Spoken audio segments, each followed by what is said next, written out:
Hi there, and welcome back to the Makeso channel, where we do demos of craft making and show you some of our products and things we're working on. But today we're going to get into Cricut's 3 new presses that they've announced. I've taken a look at them, watched some videos. Of course, I didn't get any free gifts from Cricut or anything, so I don't have my hands on these products to know them like that, but I have looked at the features and what they came up with, and I'm going to give you what I feel about them of all 3, which would be the Auto Press, the new Easypress 3, and the new Hat Press. And I will tell you if I think it's a worthwhile product. Coming up, spoiler alert, no, and eh. So if you want to watch that, stay tuned.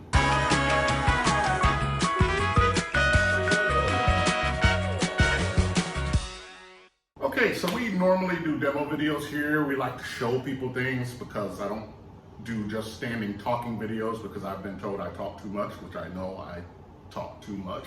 And so we try to show things here, but today is going to be just a talking video because we're going to be talking about the Cricut presses that they just announced. And they announced 3 of them. If you haven't heard, there is a new Auto Press, and I'll try to throw that up and show you a picture of it. And then there's the new Easypress 3, which I'll show a picture of that, which looks pretty much just like an Easypress. And then there's the new Hat Press, which there's the picture of the new Hat Press there. So they've came out with 3 of them, and I want to address all 3 of them and separately together. But I did want to address Cricut as a whole because if you've seen my videos, you know I use a Cricut Easypress. I do have a Cricut Maker. I liked their products, but I think if people had said over the last year, what is your major problem with Cricut? They would have said it's too expensive and their software doesn't work. And so when Cricut came out with these 3 new presses, they came out and said, it seemed like somebody looked around and said, hey, let's add more software and let's make it really expensive. I'm like, okay, those are the 2 things everybody complained about, and you went straight to them. So I don't really see this release as something really great for Cricut. I have said before in videos, I feel like they've lost their way. I feel like they've probably got people in important meetings that are corporate people that know nothing about craft, and they're all about the bottom line. But that's the direction they wanted to go in, and they can do that as a company because it's their company, and so they can do it. But we can also say how we feel about the decisions they make. So we're going to get right into it. And first, we're going to talk about the Auto Press. Now, I'm going to give you a little bit of background of my heat press experience, or what I'm a user of. I have a Easypress 2 that you see in all my videos that I use. I have an Easypress Mini that I use for smaller projects, and I also do have a big press. Now, with the big press that I have, I actually, once I got the Easypress 2, I put it away and said I'm going to bring it out when I'm doing production stuff, and I just never brought it back out. I had never a reason to bring it back out, which is a good thing about the Easypress 2. Love my Easypress 2. So that's kind of where I am as a user of heat presses. So looking at the Auto Press, which is a clamshell kind of pull down press, they're really pumping this up because when you look at the information that you can find on the internet, you're seeing pretty much all these groups of their influencers, the Jennifer Makers, and then they got some other influencers, which I've said this before, which gets kind of weird because they come off as normal people, but then you get into it and you can hear when somebody's feeding you like corporate marketing lines, and you're like, oh my goodness, you're feeding me corporate marketing lines. You're not telling me how you feel about this thing. And I always find that a little strange about Cricut when they try to pass people off as regular people, but they're really giving you the Cricut marketing thing. But that's pretty much all you're seeing with people that have these in their hands. There's not a single person that has these presses in their hand that says, it's not that great. Everybody is saying amazing and innovative and wonderful, you know, and so I think it kind of tells you who has it in their hands right now. So back to the AutoPress, the new AutoPress. I was saying that to say that all the features that they show with the new AutoPress, none of them seem state of the art to me. The automatic pop-up, I've seen them from Stalls, Heat Press. I think they have the Hottronics, which does that as well. And so that whole thing definitely just, it wasn't innovative. It's very, when it comes to heat presses is a piece of machinery, and they kind of went to creating that Cricut look, which made it come off to look, frankly, like a George Foreman grill or a sandwich maker, which I think is very unfortunate for them. I don't know how they ended up there, but it's very, very unfortunate. It does not look sturdy. It looks like it's a plastic sandwich maker, which I don't think is what you want in a heat press. I think you want something that's kind of metal powder coated. If you're going industrial, you want to go industrial. If you're going something craft like the Easypress, then I think the Easypress looks mightily fine. But all in all, for the AutoPress, I didn't really see anything coming out of the AutoPress that I thought was like, wow, that's new. One of the things that they do pump up that I thought that's a little bit cool, but then I thought about it more, was that it has a profile where it can actually press up to 2 inches thick for putting wood projects in and whatnot. And I was like, hey, that's a little bit cool. But then I thought about it. I was like, wait a minute. Isn't that why I bought an Easypress? Because I can just put it on the wood wherever I want to, anywhere, up on the wall, up on the ceiling. This is what made this thing so cool and innovative. I could put it where I want to. So that whole 2-inch pressing profile thing, it quickly went to me from, oh, that's kind of cool, to, no, that's really gimmicky to me as well. And then we hit the major 2 cons for the thing. One, they went back that you have to go online to register. You have to have this heat app. The heat app thing, I'm like, okay, why? why would you do something like that? I could see somebody at the beginning starting out using this heat app thing and putting in things, and that's quickly going to get that I can't send settings from the heat app unless you're using only Cricut stuff. Maybe there's people out there that only uses Cricut stuff, but if you go down to the Dollar Tree or something like that and you want to try to press it in there, you're going to need to test and hit it, and you probably want that control of pressing when you want it and pressing when you don't want it. That's another thing I like about my Easypress too. I can quickly, feel it, I can do a little feel and I just pull it off or put it back on. It gives me a lot of versatility to it, and all that versatility seems to go away with this new press. It becomes like a regular press, which nothing is wrong with a regular press, but that as a regular press, I don't think so. And then we come to the $1,000 price tag. That's just wow.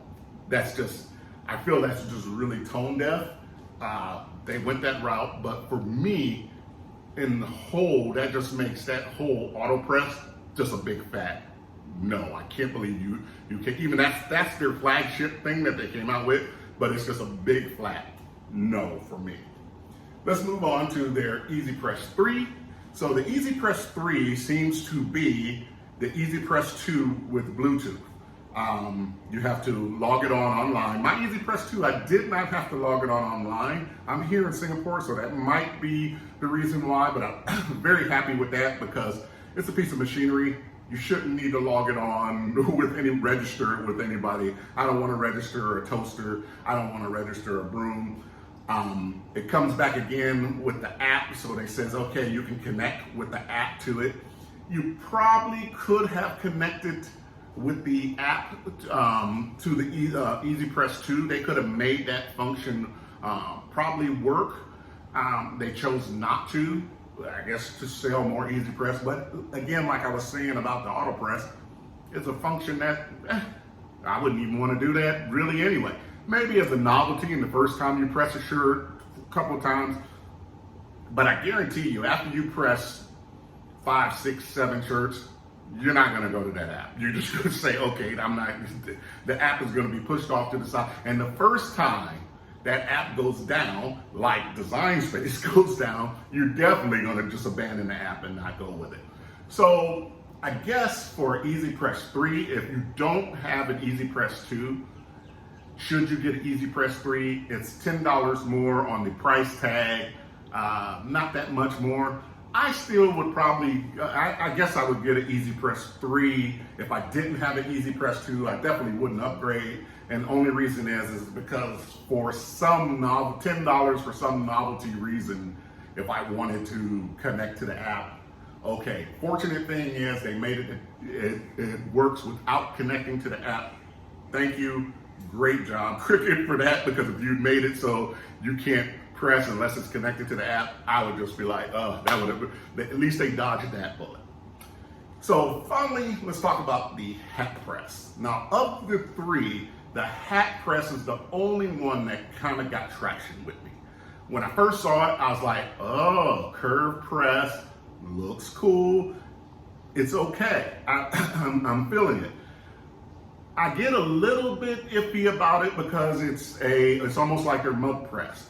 It can become a one-trick pony. But with the hat press, you might be able to use it for various other things. With the mug press, pretty much no. But with the hat press, you could use it for other things. But the main key focus to that hat press that really made me go, that's kind of cool, was the hat form.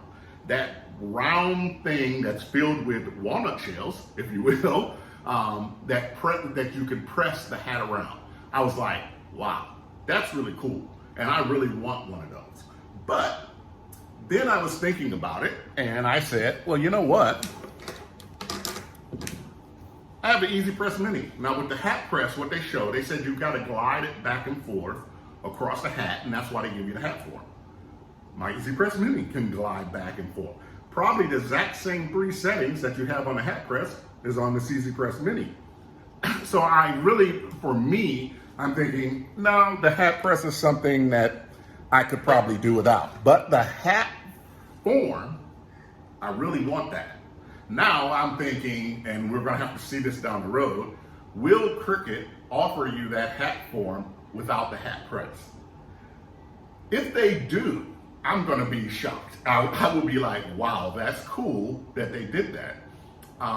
If they don't, I would say that makes sense because they are trying to sell the hat. They're trying to upmarket you and sell you more.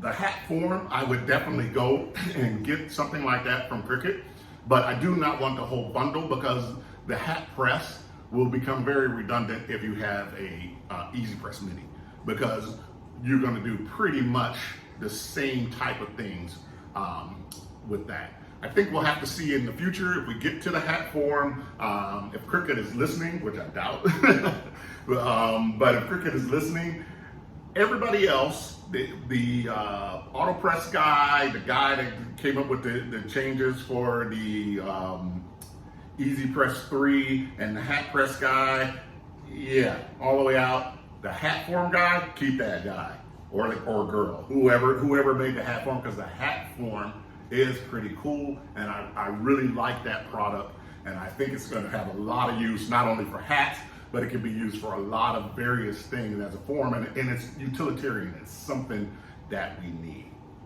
So, in conclusion, to wrap up, I think again, this is another miss by Cricut, a missed opportunity, because there's other products they could have came out with. There's fixes to their software that they could have announced. There's all kind of directions they could have went in. This direction just seems like a money grab, and especially the one AutoPress with that high ticket value of $1,000. Most people that's using Cricut have presses or have used presses before, and it seems like they're really marketing to people who don't know and would go out and make this purchase. I've seen a lot of people on their posts on Instagram saying, I need this, And it kind of hurts my heart because I'm like, no, you don't need that. No, you don't need that. So unfortunately, I think this is going to be the path that Cricut is going to be on for a while. These things usually work into, okay, we're on this path for 5 years before somebody gives it up and says, okay, that was a bad path. I think we're going to see more of the same of this coming out in the future, unfortunately. But the hat form at least came out of this, and I think that's a really cool product. Hopefully we can buy it separately. So that's my talking for this one. Next time we're going to come back and we'll do some more demo and we'll do some working. Thanks for watching. If you like this kind of content, if you like our channel, hit like and subscribe. Check us out at our Hestai Etsy shop. We've got some cool stuff for crafters, for especially blanks. One of the things that we're really doing well in is acrylic blanks. So if you want to take a look at that, and please hit like and subscribe, and please come back for the next video. Thanks.